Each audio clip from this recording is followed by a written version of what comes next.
Domino theory is alive and well. Find out what I'm talking about after the titles.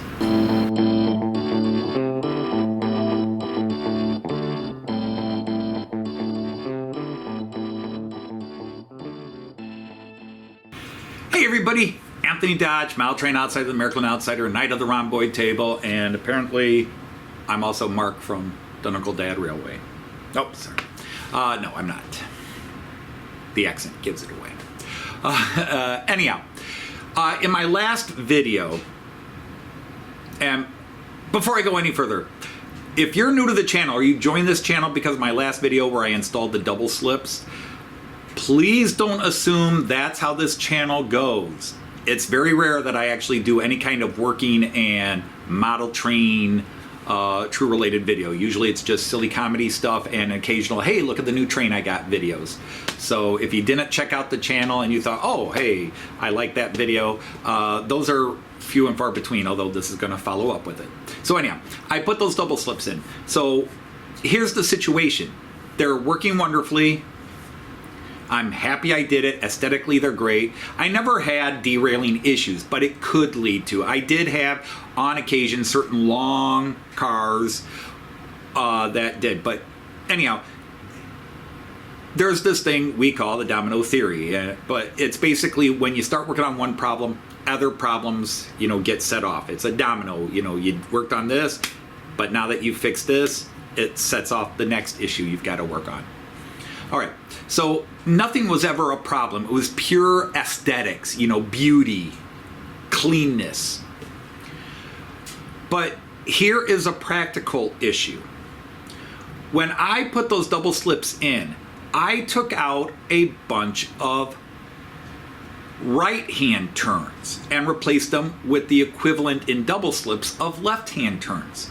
Now, my layout was designed that at this end where I put the double slips in, I had right-hand turnouts, and then at the other end, I had left-hand turnouts so that I could go in either direction based on the flow of traffic, because I'll explain it as I work on it, because it'll probably be easier. Because I have a very specific traffic flow that is, again, not prototypical, not realistic, but all my odd lanes run one direction and all my even trains run the other, so that when I'm running trains, each lane next to each other is crisscrossing. They are going the opposite direction, just so you don't have the same trains following around.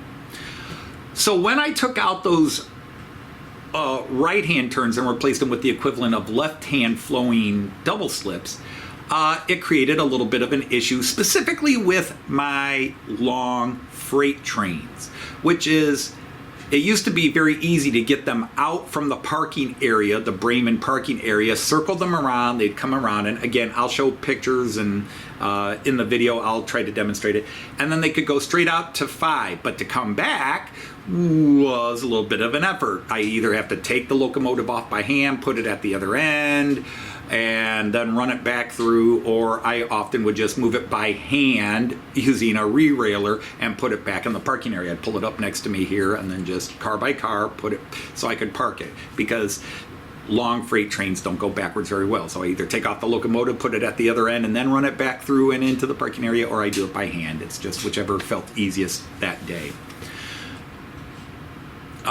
So I want to correct that issue so I can be lazier. So I'm going to do what I did with double slips here with left hand, but I'm going to make it right hand. The question was where? And I had a couple of choices, but really once I started looking at my track, because remember I went against the American algorithm of proper track spacing so I could get slightly narrower gaps, or definitely narrower gaps, so I could get more lanes to run more trains, because again, that's what I'm after. So one of the places that sounded perfect doesn't line up and require a major track overhaul. So let's go to the video I shot, and I'll explain how I'm going to fix that problem, and also show you a project I am going to do and will get done for this video today, so that something gets accomplished. So let's go to those videos. Let me discuss the issue, and I don't know how easy or understandable it's going to be. And if you're a prototype person, you probably just want to turn this video off. Here's my situation. When I put in these double slips a week or so ago, I replaced a bunch of right-hand turnouts. And that was designed so that I could take anything parked in this area that is parked in here, my parking area around Bremen, and they would circle out any of these parking lanes. There's 5 parking lanes plus line 6 of my loops, or track 6, however you want to phrase it. And they would come out through these 2-3 points and narrow down, and then they both come out here. So then they would circle around here. Sorry for the loss of focus, but it's focusing on my hand. They would circle around here and then go through those points, and I could get them to 1, 2, 3, 4, or actually I could go from 5 to 4 to 3 to 2 to 1 very easily. So if I wanted to get something in here and on one of the lanes out here, and then they could go, for the most part, they could go back that way. But freight has always been a problem, because if I'm running freight on some lines, it's easy to get them back in, but a little bit of a pain in the butt to get them out. Other ways, it's easy to get them out, but a pain in the butt to get them back in, because you have to reverse them or stop, put the loco on the other end, and do that. And I want it to be able to flow where I don't have to stop and do anything by hand or move the loco, change the loco. So let me explain first of all. Nothing on here is prototypical in terms of track run, okay? I've got 3 lines that circle around. Now, in reality, you would have 2 lines coming out of, once you left all the Bremen stations, they would narrow down to 2 lines going east-west towards Delmenhorst, west towards Delmenhorst, but, you'd have 2-way traffic. They would narrow down to 2, and then as they get into Delmenhorst, just outside Delmenhorst, they spread out to 3 again, go into Delmenhorst, and then the 3 lines narrow down to 2 again, going beyond Delmenhorst off to Oldenburg or wherever else. All right, I'm not doing that. I'm maintaining these 3 lines. So let me explain the traffic flow and then maybe try to explain the problem that I'm working on solving. My odd number lanes travel right to left as you're looking at it, at least on this way. To me, this is the return, this is the out from Bremen to Delmenhorst. All right, so up here, they travel on the lanes where I did the adjustment. I took out a bunch of right-hand turns, and basically with the double slips, it's left curve. So it's, if you want to go from 1 to 2, it's easy. You just curve left, because 1 is going this way. 2 is going this way. The even numbers travel left to right at this perspective. Obviously, it would change if you were looking at it this way. But anyhow, so 2 can go to 1 easily, but 2 to go to 3, I'd have to run it through and then back it up onto 3.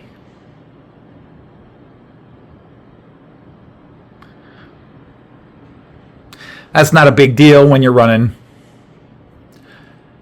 ICEs or trains with control cabs, but a long freighter, trying to back it up through turnouts, well, that's why you do shunting. Well, I'm trying to avoid changing locos and all that jazz. I just want to be able to easily get freighter long trains in here in the direction I want them oriented. So for even lanes to go down, because remember, they're going this way, they have to go through and back up. So to have them be able to go, I need right-hand turnouts. I replaced a bunch of right-hand turnouts with left-hand turnouts, but I already had left-hand turnouts up here, which I'm just going to leave those there. I'm not going to bother trying to take them out, even though those are now superfluous with all this here, because basically that there replaced that. But what was here, which was the right-hand turnouts, still needs to go in. So I need to do right-hand turnouts, because if I'm running a freighter on lane 1 or any of the odd number lanes, it's very difficult to take. It's easy, I should say, on lane 1. I just run a freighter here and then bing, bing, bing, bing, bing, bing onto lane 5 and then back into the parking area. However, If I have it on lane 2, where it's going this way, if you look at lane 2 here, where it's going this way, I'd have to run it all the way around here and then back that entire long thing up all the way through here. Is that doable? Sure, but I want to make it easy and replace with by creating a section that has a couple of right-hand turnouts and then double slips. So my original thought was to do it right here. Unfortunately, these are not spaced properly because I'm off the American algorithm, and I would have to totally change everything in here to get the proper spacing to fit it all in. It would be here. That's kind of nice. So what we're going to do is I'm going to go down here, and I will demonstrate where I'm running into problems. Now again, it's going to be the opposite up there. Where I said up there, one runs right to left. Here, one runs left to right because we're on the reverse side. But the problem is still the same. Now, so I need to install a couple of right-hand turnouts, 1 on 5, 1 on 1, and then double slips between them. And that will give me the ability to cover both traffic flows without having to do a bunch of backing up. That way I can run my long freighters to either, any of the 5 lanes easily without having to back it up and reverse it. It just gives me that option. But here's the problem I'm going to be dealing with. If I take I'm just using these not double slips, I'm using these turnouts as an example because a double slip gives you the same space as 2 turnouts. So as you can see, lane 2 is off. And then lane 2 to 3 is off, although closer. Lane 3 to 4,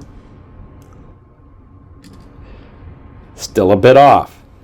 Lane 4 to 5 is spot on because there's already a turnout that keeps them properly spaced. So what are we going to do to solve this problem?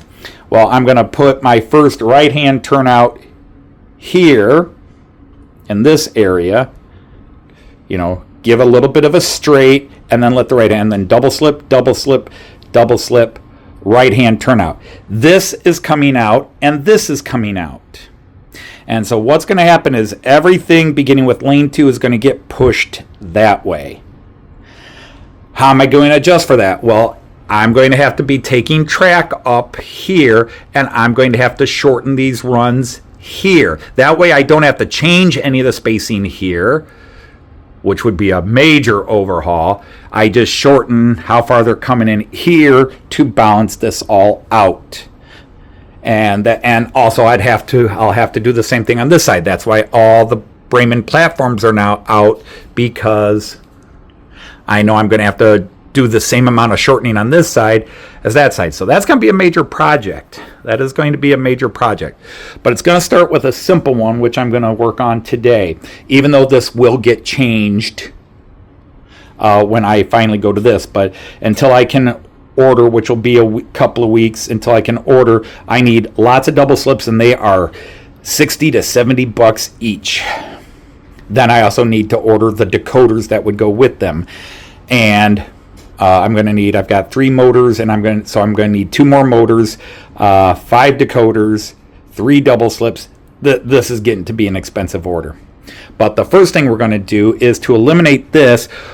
I'm going to take out this dual access point here, where there's one for parking lanes 6, 5, and 4, and then parking lanes 3 and 2, and then line 6, which circles around here.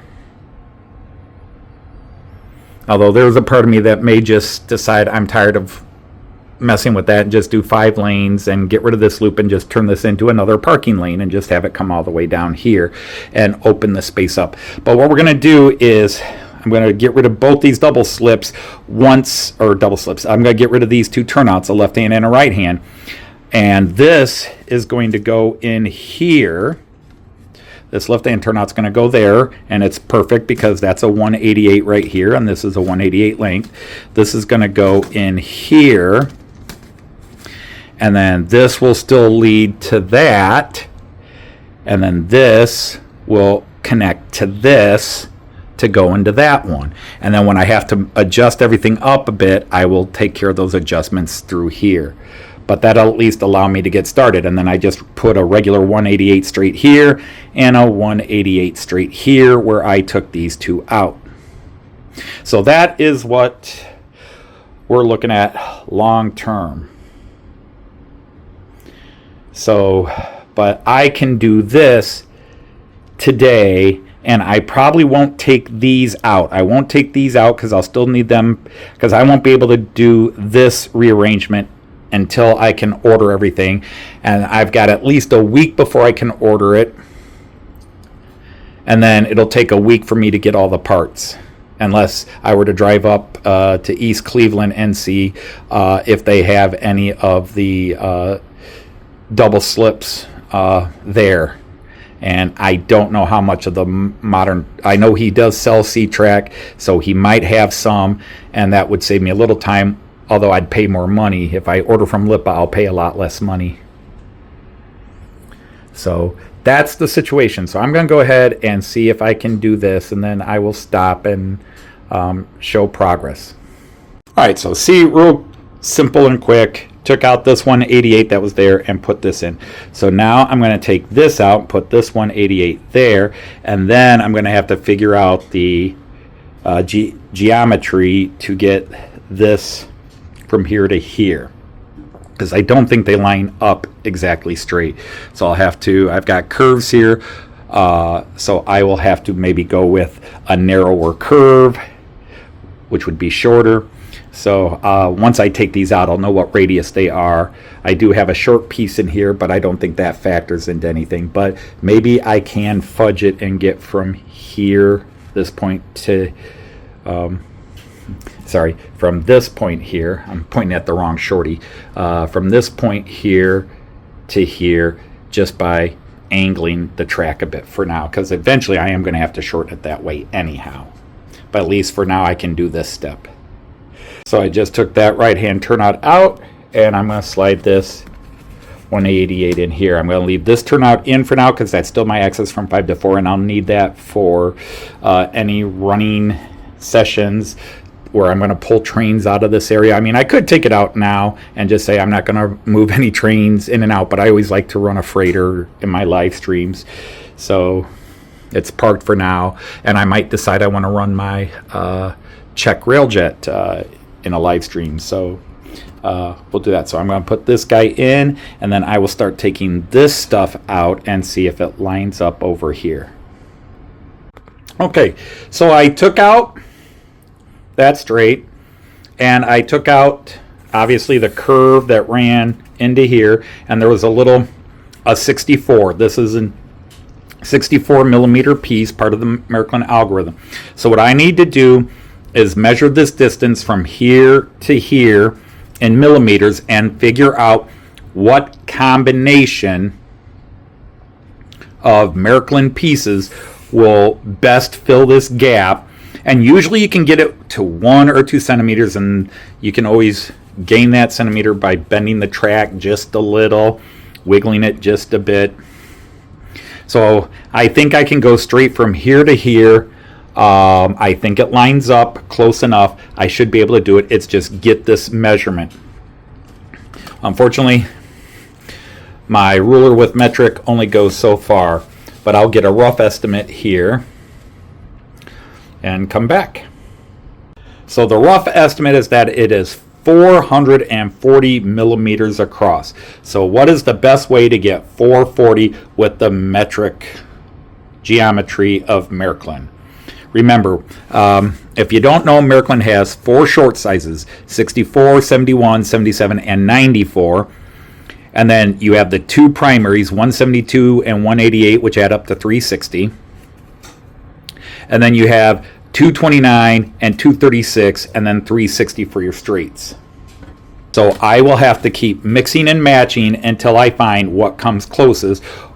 And so this is one of the things with the Merklin C-Track. Sometimes you have to sit down and do a little math and decide which combination of these pieces will add up to 400. I would love Merklin to do a book where it gives you up to certain lengths and say, if you need to get this length, use this combination of pieces. So once I figure it out, I'll come back. Okay, so now that this is in, what I'll wind up doing is somewhere down here on lane 1, I will have a right hand turnout down here, and then double slip, double slip, double slip, and then right hand turnout coming this way here, so it'll flow up this way. Now some may think, well, that's crazy, it goes against the grain. If you're coming out here, you could go that way if you did left hand slips. I'm not going that way. I will come out this way, coming out of the freight yard, and then I can go up and around. And as I'm coming around here on lane 5, I will hit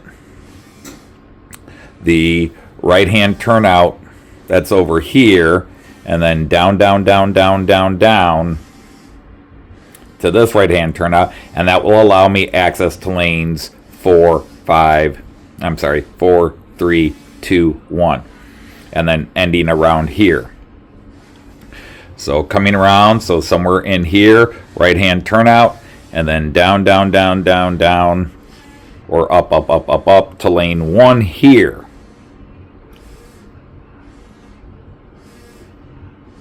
So that's the opposite flow of what's up there, and that's what I need. So if I want to take something from lane 1 to lane 5, a freighter from lane 1 to lane 5, I can do it there. And if I'm coming the other way, I can do it here. So this now allows me to flow both ways, like lanes 2 to whatever, lane 1 to whatever. Remember, the lanes are opposite each other. So this will give me a nice flow pattern that I can move my freight either up that way or down this way in the directions I need to move it without having to back it up. So I now have both directions covered. Okay, back to me. Okay, so you see the place where I'm going to make the solution. It's still going to be work. I'm going to have to adjust everything and shorten my track, and probably only about 5 centimeters. So it's really going to be sort of a situation where if I have a 77, take it out, put in a 71. But I have to be able to do it on both sides. And since nothing here was squared and balanced going in, it's going to be a lot of brain figuring out, and it will take a few days to do it. So if I start on a Friday night after my live stream, I might get it done by Sunday. It might take until Wednesday. Hopefully it won't affect any live stream. It should be something I can get done on the days I'm not watching my grandson. So, but yeah, I'm already enjoying that little adjustment where it freed up space to remove more turnouts to prepare for the double slips and create some other open area in other places for scenics whenever I get around to that. So again, for me, this is what's going to work. It's going to work for me, and I'm always appreciative of the help, and people always have an idea, hey, did you think about this? But as I always have to say, you're not standing here and don't know all the little nuances. I do, and so where I'm putting it in is the best place that requires the least amount of work. Otherwise, I would have to totally redo the entire table, take everything up and totally redesign, and would probably lose a parking lane or a running lane, and I don't want to do that. So this will be a good place. But now I'm going to be on hold for at least 2 weeks until I can get the remaining decoders and double slips and that, and I have a crap load of spare turnouts now, and Jean Ricard will tell me, save them, and I'm like, well, I can save a few and still have plenty I could sell off or give away. So on that note, babble, I'm going to say Auf Wiedersehen, tschüss, and happy trains. Take care, everybody.